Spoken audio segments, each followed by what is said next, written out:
Hi, I'm Zor. Welcome to Zor Education. I would like to talk today about systems of inequalities, primarily the linear systems of inequalities, or systems of linear inequalities, whatever your choice is. Well, first of all, let's talk about the definition. Obviously, we have to define what we are dealing with.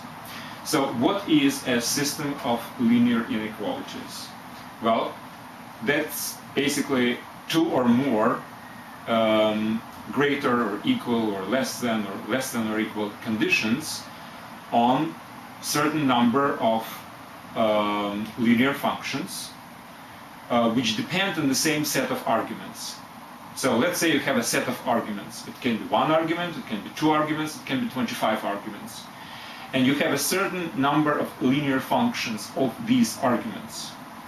Like function of one argument is basically something like ax plus b. Function of two arguments, I'm talking about linear functions, is something like this, etc. So you have certain number of arguments and you have certain number of linear functions. And now we are conditioning the values of these linear functions. I will always use less than sign, less than 0 primarily, because everything else, all other comparisons are basically derivable from here. And I will put 0 here because if there's a constant, we can always use the constant on the left using the invariant transformation of the inequalities. So my basic linear function of certain number of arguments looks like this. In this case, it's two arguments, x and y, and the linear function looks like the combination, the result of summation of every argument multiplied by some multiplier, maybe by 0, doesn't really matter. What's important is that not all of these coefficients at arguments are simultaneously equal to 0. Now, this is not a linear function conditioned on whatever the condition is.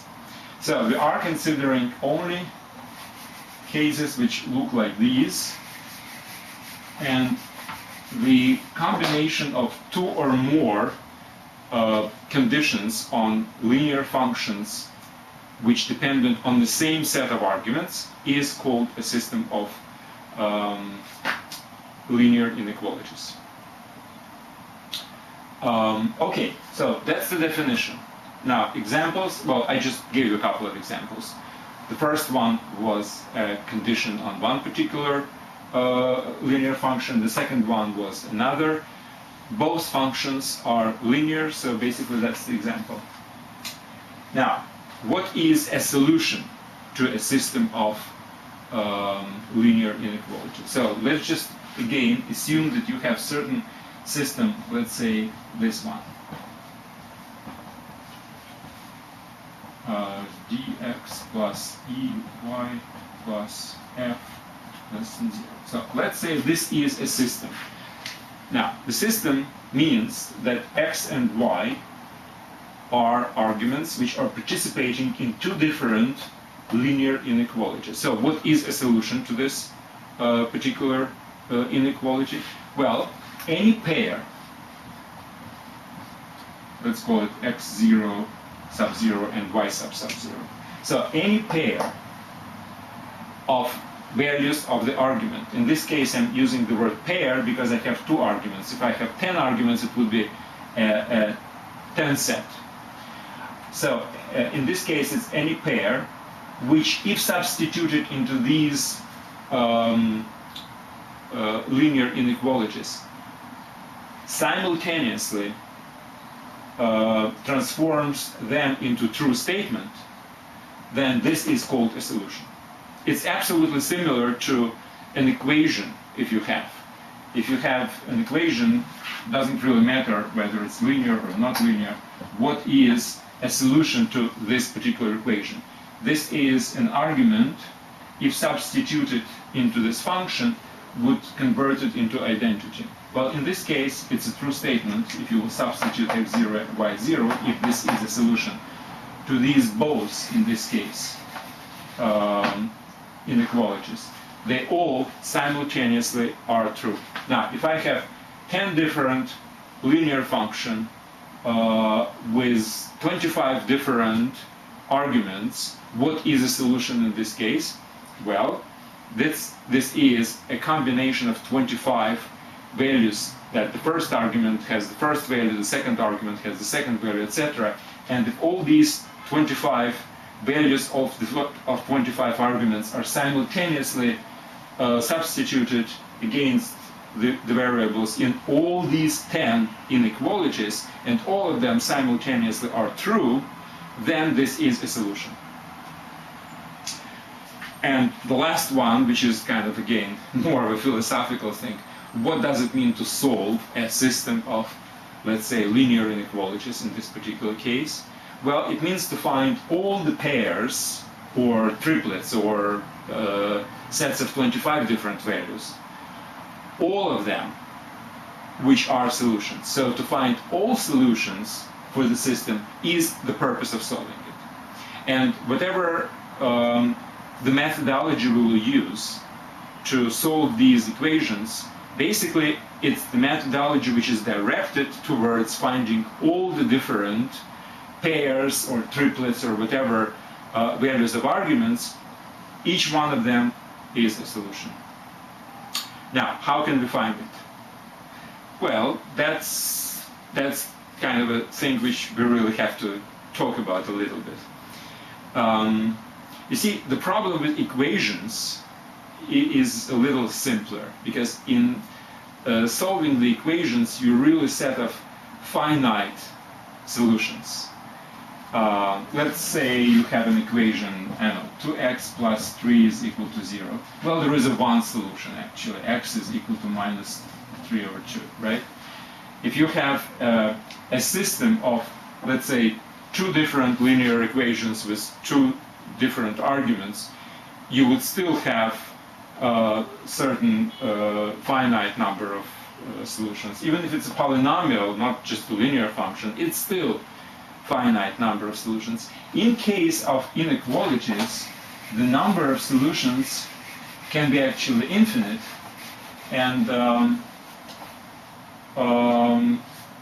here are a couple of examples, basically. Right, I don't really need this general format. So I will present you a couple of cases when there are a different number of solutions, maybe infinite, maybe one solution, maybe no solutions at all, etc. But in any case, I think that right now what's important is to understand on a couple of examples which I have what exactly I meant about. Okay, let's say I have this particular system of inequalities. So it's a system because there are two linear functions conditioned on being less than 0. Now, there's only one argument. There is nothing wrong with this, by the way. You can have a system of m equations, inequalities with n arguments, and it's fine, no problem about this. So in this particular case, I have two conditions, linear conditions, and only one argument. So let's just think about what are these conditions, and we will use quite extensively the graphical representation of these conditions. Since it's a one argument, then the graphical representation of all the values of this argument is straight line, where all the real numbers can be presented as points, right? Oh, I didn't really mention it before, but we do assume that in like 99.9% of the cases we are talking about real values of the variables. Okay, so all the real values are on straight line, and let's just think about these two inequalities. Now we can definitely simplify them. In the first case, we can add 8 to both sides, and I will have 2x less than 8. And we can divide by 2, which is a positive number, which means that the sign, this equation less than, is supposed to be retained. So I will have x less than 4. So this is my resulting inequality from the first equation. Now, the second one, we will add minus 9 to both sides. That's what I will get. Now we will divide by minus 3 both sides. But now, since minus 3 is a negative number, the sign of the inequality is supposed to be reverted into greater in this particular case. And I did explain why in the lecture about inequalities. So I will have x greater than minus 9 divided by minus 3, which is 3. This is another condition. So from these a little bit more complicated conditions, I have derived two relatively simple conditions. And I would actually like to present it in a graphical form. So if this is my values of x, this is 0. So this is 1, 2, 3, 4, 5, 6. Minus 1, minus 2, minus 3, minus 4, etc. So this is my numerical axis. Now, where are all the x less than 4 numbers here? Well, they're here. All the numbers to the left of the 4, not including the boundary 4, because it's a strictly less. It's not less or equal. So equal 4 doesn't really fit. But everything to the left from the 4 fits fine. Now, what is this? Well, it's this. Greater than 3. Again, not including the boundary. Now, you remember I was saying that solution is a value of the variable or variables which simultaneously transforms all the inequalities in a system into a true statement, right? So both x less than 4 and x greater than 3 must be true in order for some value to be a solution. So 3.5 fits both of them. Now these two are completely equivalent to these two, right? So that's why I can check only these two. So 3.5 fits fine. Now 0 fits less than 4, but it doesn't fit this one. So 0 is not a solution.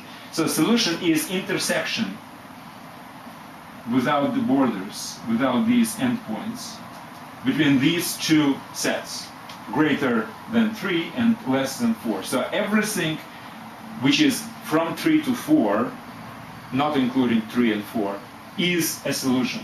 And this is the end of this. This is the end of solving this particular system of inequalities. We have found a set of all the variables, all the values for the variables, which, if substituted into all inequalities in our system, transform them all into true statements. Now, let me give you an example of another system which has no solution, which also can happen. So, it's this one. Minus, plus,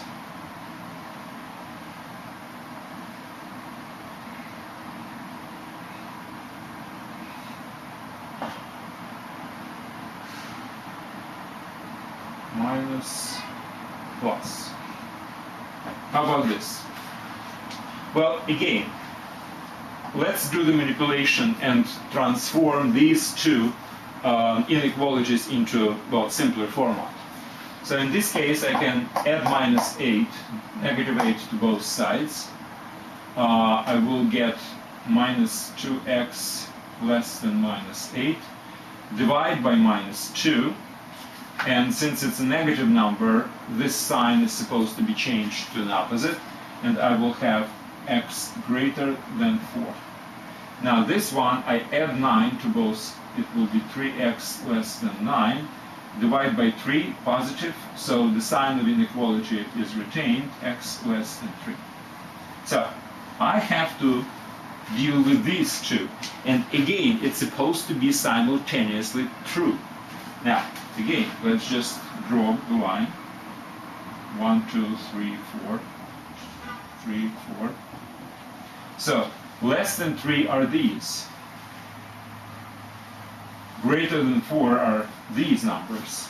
You see, there is no intersection, which means there is no point, there is no number which would satisfy both simultaneously. This simultaneousness is extremely important. So, it means that this particular system has no solution. End of story.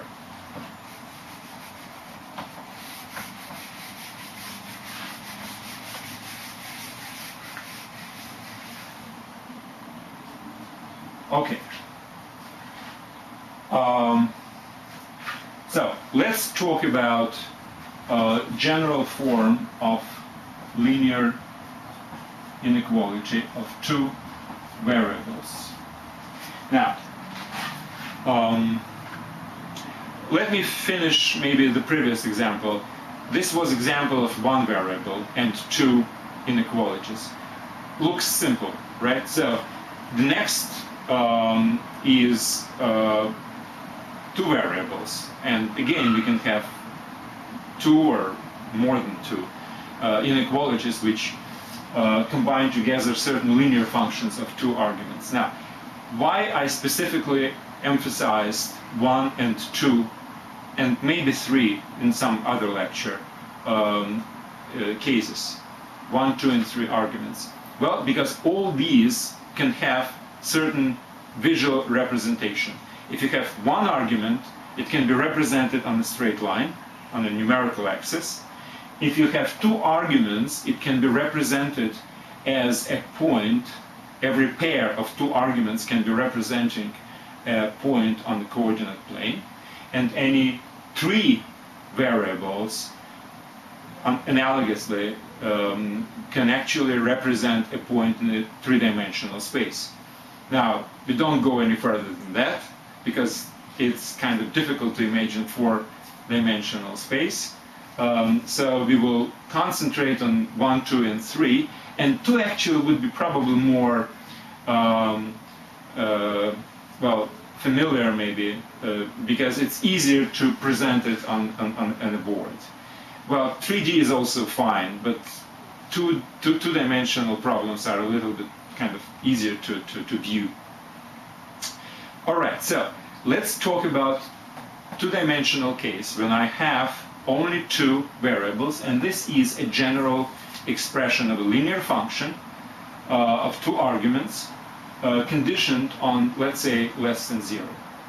Now, similarly to whatever I did in the one-dimensional case, if you remember, I just solved this one-dimensional case and basically cut my numerical line in two, left and right. Whatever was on the left or was on the right, doesn't really matter, was good, which would satisfy one particular inequality, and whatever was on the other side did not satisfy it. So I basically solved each inequality graphically by itself, and then took intersection of areas. So if I had one-dimensional case, I had something which was there, something which was there, and then I said, okay, this is intersection, and that's the solutions. So it's easy to present it graphically.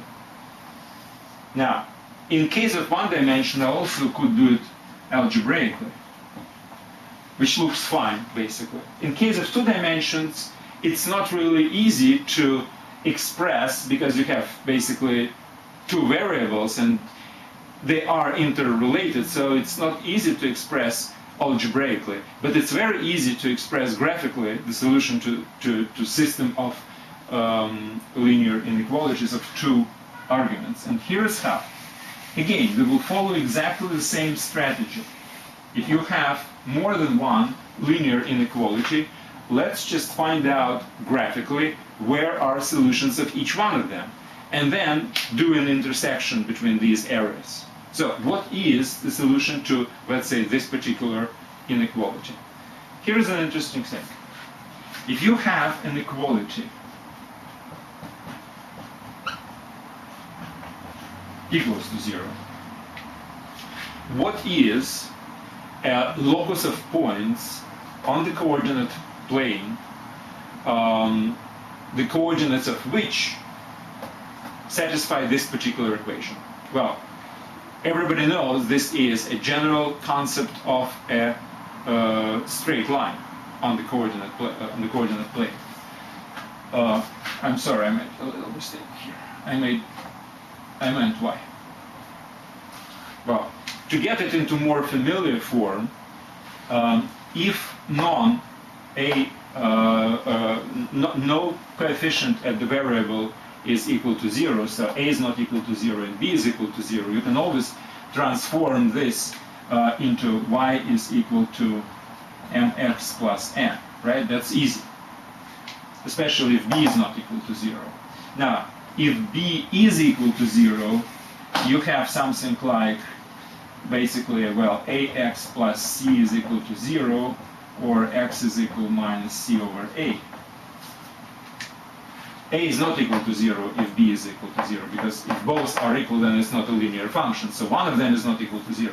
So if b not equal to 0, it's y is equal to some function of x, which you know is a linear function, a straight line. And if b is equal to 0, it's this one. What is this? It's a vertical line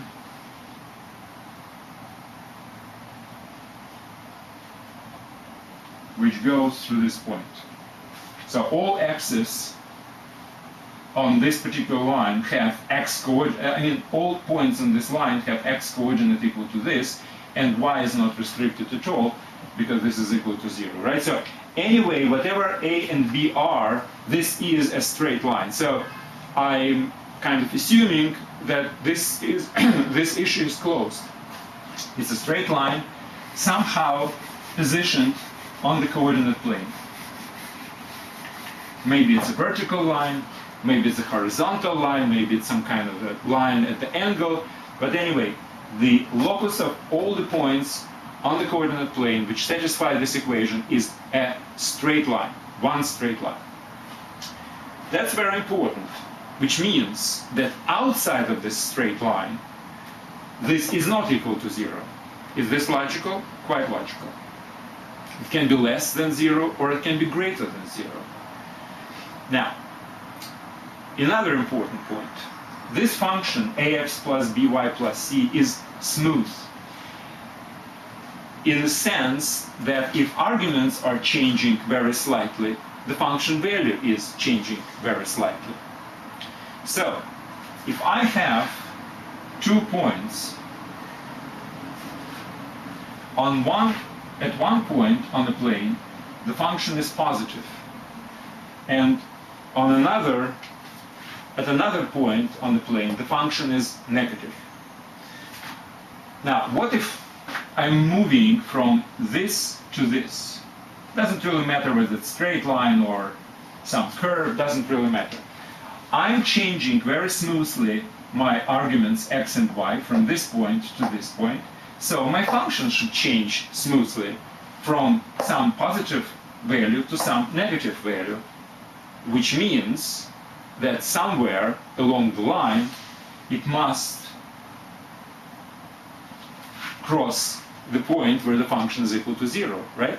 If I'm moving from a positive area to a negative area and my movement is smooth, then somewhere I have to cross the value 0. So there is some point in between there where the function is equal to 0. What does it mean actually in our case? Well, here it is. What if my graph of the function ax plus by plus c is equal to 0 is this straight line? What I'm actually stating right now is that all the positive values of this function ax plus by should be on one side, let's say this one, and all negative should be on another side. Because if positive and negative exist on one side of this line, then I can always go from here to here, and I can find a point where my function is equal to 0. But that's not possible because all the 0 points of this function are in this straight line, right? So I cannot have on one side of the plane both positive and negative values of this function, because otherwise I would have more 0 points, and all 0 points are on this line. So my entire half of the plane, one half of the plane should be positive, and another half of the plane should be negative. Then obviously when I'm moving from this to this, and I'm intersecting my line, that's where it's equal to 0. That's no problem. But if I have on both sides positive and negative, this is not possible, because then there would exist a point where my function is equal to 0, and it does not belong to the straight line, which we have agreed is not the case. So all the 0 points are here. So my conclusion is that this particular straight line divides an entire plane into two areas. One where this linear function is positive, and another negative. If we are interested in negative, let's say, we just have to choose which half to take. How can we choose it? Well, we can just take any point and check what's the value. If the value is positive, it means it's not our half of the plane. We'll just go to another half of the plane. If it's negative, then it satisfies the equation. Then this is the half of the plane which we need. So this is an inequality which has a solution represented as half of the coordinate plane, and the edge of this half is the graph of this particular function. All right? Now, how can we graph this function? Well, there are many ways, quite frankly. Let's just assume that, let's say, I have a few cases. Yeah, I have a few cases. If a is equal to 0, then my function actually is by plus c is equal to 0, or y is equal to minus c over b, which is a horizontal line which goes through point minus c over b on the y-axis. So it's set of all the points on this horizontal line. So the graph of the function in this case is horizontal line which is crossing the y-axis at point y is equal to minus c over b. Now, if b is equal to 0,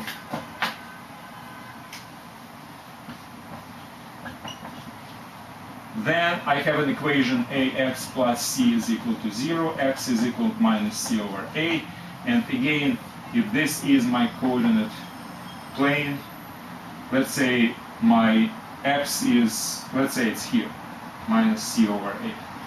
Then it's a vertical line which goes through this point. This line represents the graph of the function in this case. So it's either, so if a is equal to 0, it's a horizontal line. If b is equal to 0, it's a vertical line. But in any case, we know how to construct it. Now, finally, not finally, what if a is not equal to 0 and b is not equal to 0? Now we have a choice of c, all right? So what if c also not equal to 0? Then what can we say? Well, again, there are many ways to construct this particular line, but I might suggest something like the following. Substitute x is equal to 0, and you will get y equals to minus c over b. So this is one point, because this is a solution to this equality, right? 0 means this is 0, minus c over b, it would be minus c plus c is equal to 0. Now we can substitute 0 into y, and you can get the value of x, which is minus c over a. So this is another point. Now where are these points? Okay, x is equal to 0 is here, and y is equal minus c over b. It's here. Now, another point is y is equal to 0 and x is equal, so it's something like here, for instance. This is minus c over a, this is minus c over b. So we have 2 points, so the straight line goes through them, right? To build a line, we need 2 points. So this is one of the ways to do it. There are others as well. Now, so we know how to construct this particular case. And finally, how to construct the case when a is not equal to 0, b is not equal to 0, but c is equal to 0. Then what this is actually, it's ax plus by equals 0, y is equal to minus a over bx, correct? So again, you know what this is. This is a straight line which goes through the beginning of the coordinate, and minus a over b, it's some kind of an angle depending on what you want. For instance, you can put 1 as x and minus a over b as y, and you will get another point. So 0, 0 is 1 point, and 1 and minus a over b is another point. So you have these 2 points and you have straight line. So we know how to build the graph. Okay, so first what we do to solve this inequality on the top, we construct this particular graph. Fine, we have constructed it. Now, after we have constructed it, we have to choose which half the plane we really are interested in. And again, I could suggest basically just take any point outside of the graph itself. For instance, if c is not equal to 0, then you can easily put 0, 0 as coordinate and see what's the value of this particular linear function is. In this case, it would be c. So if c is, let's say, positive, then 0, 0 lies where this linear function is positive. If c is negative, then 0, 0 point belongs to basically the solution of this particular inequality. All right, so we know how to solve one particular inequality. It's half the plane which we can construct using graphic of this particular linear function. Now, what if I have 2 inequalities like this? Well, let's just think about it. You were talking about that you have 1/2 of the plane which represents solution to one inequality. Now, if you have another inequality, and this is another line which represents the equal sign, let's say it's dx plus ef plus ey plus f, then you might have, let's say, this particular half of the plane which represents solution to the second one. So what is the solution to a system of 2 inequalities, in this particular case? That's the intersection. It's this area, right? It should be below this line and below this line. So it's this sector which has a vertex where lines intersect. Now, and where are the intersects, the lines? Well, that's where all linear functions which are represented are equal to 0, right? If you have 2, then you have 2 lines and they might intersect. Well, is it always like this? Is it always this type of a sector shape which is a solution to 2 linear inequalities? Well, not necessarily, because you might have a different picture. Look at this, for example.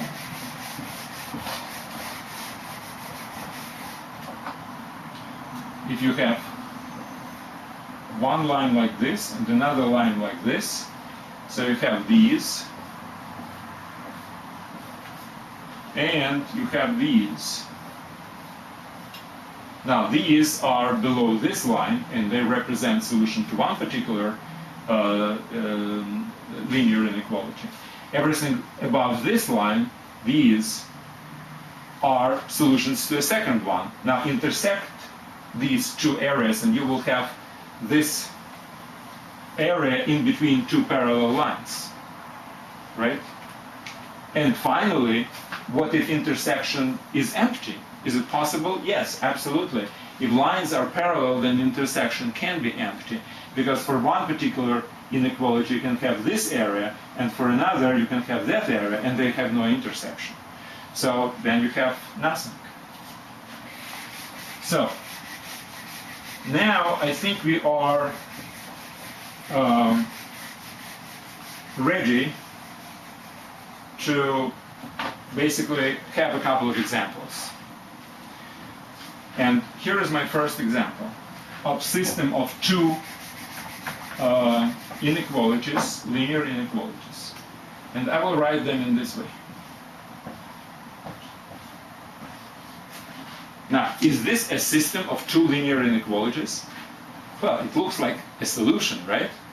Well, in a way, this is a system, because this is a linear function of two arguments, x and y, and the coordinates, the coefficient at x is 1, coefficient at y is 0, and the free coefficient c in my formula, ax plus by plus c. So a is equal to 1, b is equal to 0, and c is equal to 0, right? So it's a linear function. Same as this one. In this case, a is 0, b is 1, and c is 0. So these are two linear inequalities in their own rights. So let's try to solve them graphically. Okay, so let's take the first one. First, we have to resolve x is equal to 0 and graph it. Now, what is x is equal to 0? Well, this is x, this is y, 0. X is equal to 0 is a vertical line which goes through the beginning of the coordinates vertically.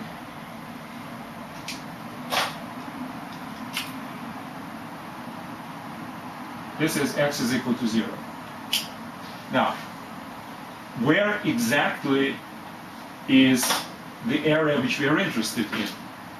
Well, we have to choose left or right half of the plane from this vertical line. Well, let's take, for instance, to the left.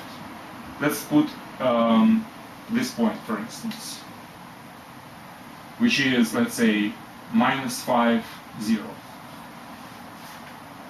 Let's substitute it into our inequality. Is it true? X is equal to minus 5. Y is equal to 0, so it doesn't depend on y anyway. So we have minus 5, which is less than 0, which is true. So everything to the left is our area, which we really are interested in. Now, next one. Next one is, let's first draw the graph of y is equal to 0. Well, y is equal to 0 is a straight line which goes through beginning coordinate and along the x-axis, right? This is the line. So all points on this line have coordinate y is equal to 0 and x is not restricted. So which area do we need right now? Which half of the plane? To the up, or going to the top of this, or going to the bottom of this? Well, let's just again take any point. Let's say we'll point this one. Let's say it's 1, 1. Substitute 1, 1 here. X is equal to 1, y is equal to 1.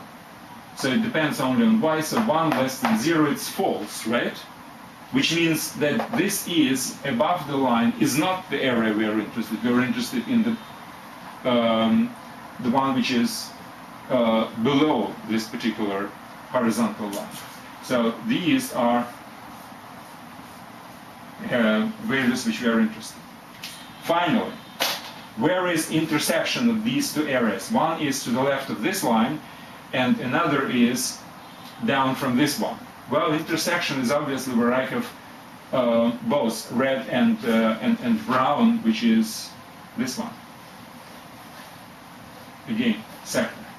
It's a quadrant of the coordinate plane. It's usually called the third one.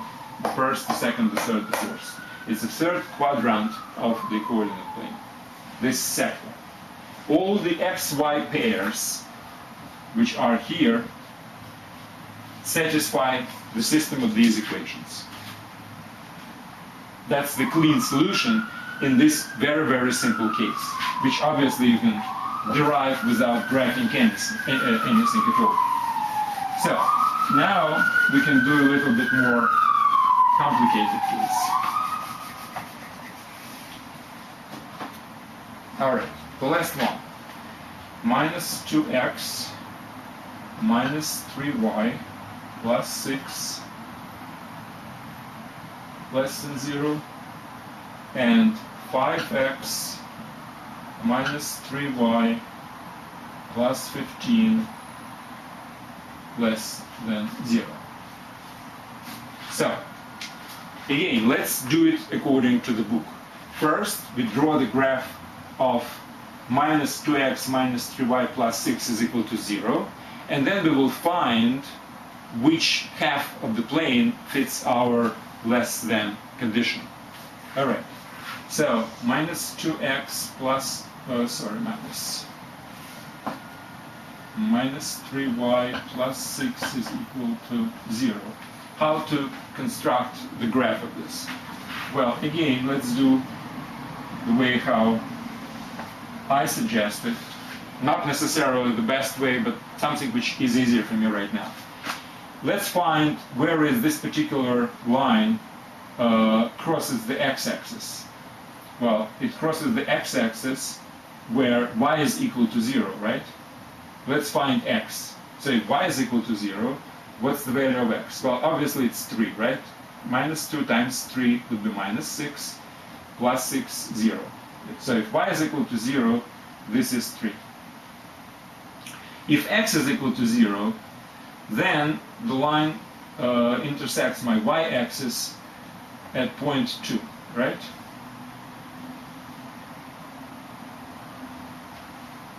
So if this is 0, this is 2, it will be minus 6 plus 6, 0. So the line is intersecting my two axes at these points, so this is how it looks. Now, we are interested in less than 0. Now, which part of the plane? This one or this one? Well, let's substitute point 0, 0. That's the easiest. If you substitute 0, 0, you will get 6, which is wrong. 6 less than 0, this is wrong. This is a false statement. So this is not good for us. In our case, we need this one. So this is the area which we are interested in, and that's the solutions to the first inequality. Now the second one. All right. Let me get the right one. Okay, if x is equal to 0, so it's somewhere on the vertical line, y is equal to 2, right? So it's, again, this particular point. If y is equal to 0,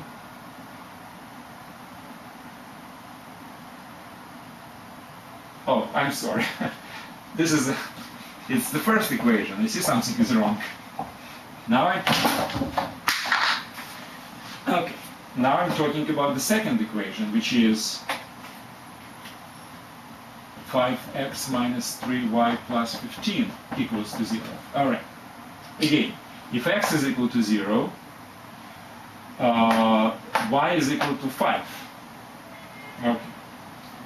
So it's somewhere here. This is a 5.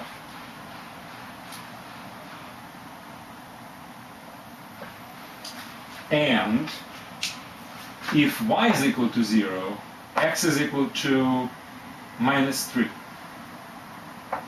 So it's somewhere here.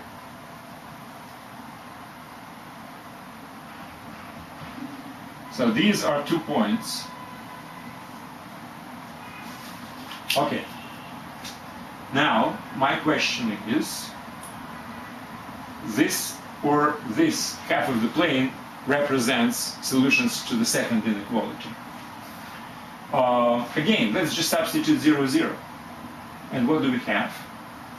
We have 15 less than 0, which is false, which means, again, our solutions are on this side of the plane. So, what is the total solution? Let me just continue this and continue this. So as you see, the area of the plane where both inequalities are true is here. This sector of the plane. Now, if you want to know where is the vertex of this, well, you can actually find the coordinates of this point because it belongs to both lines, which means it's supposed to be a solution to both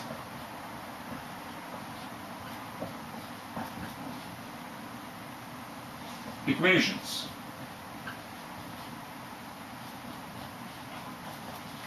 Well, how can we find the solution? Well, in this particular case, the easiest way is just to subtract from one another. So minus 3y and minus 3y will be reduced. So I will have 5 minus negative 2, which is 7x plus 9 equals 0.